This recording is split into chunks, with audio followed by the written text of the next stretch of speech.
I'm Bill at Highland Hill Farm, and this is Landon from Sparks Industries. And today he's going to tell you about Biochar, a new product that they have.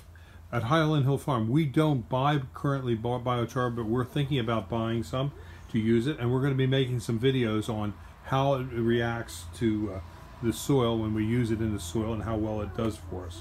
And Brandon, go ahead, tell us about your 2 grades of biochar. Yeah, absolutely. So we primarily Sparks Industries. We started off with topsoil. We grew into the mulch and compost. Recently, we're getting into biochar because we have an excess of logs. So this is a really great way to reduce the logs that you would have by about 90%.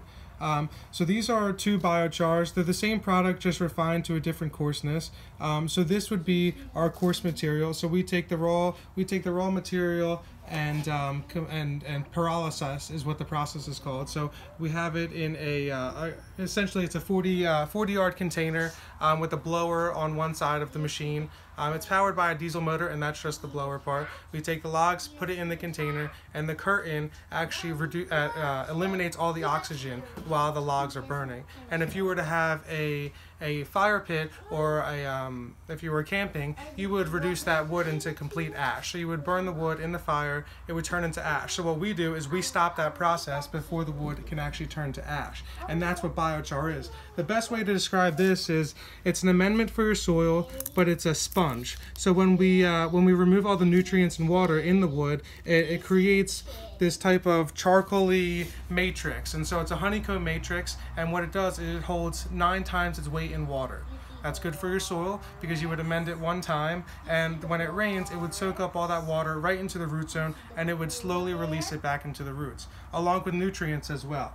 So the primary source and the primary ingredients in this are whatever you would make out of it, actually. So you would charge this with a compost, a liquid fertilizer. You can charge this with pretty much anything, and it will soak it all up just like a sponge, and it will slowly release wherever you're amending it to. So, okay, now what is the telephone number for Sparks Industries? Yeah, it's 215-345-4481. Okay, and if you can stop in at Highland Hill Farm and see how it's working for us, because we're going to be starting to use it to test it out. And we're located on Route 313 in Fountainville in Bucks County. And so we hope to have you come and see how well the biochar works for us, so that maybe you might be able to use it as well. My phone number is 215-651-8329. This is Bill at Highland Hill Farm. We're at 5275 Swamp Road, Doylestown.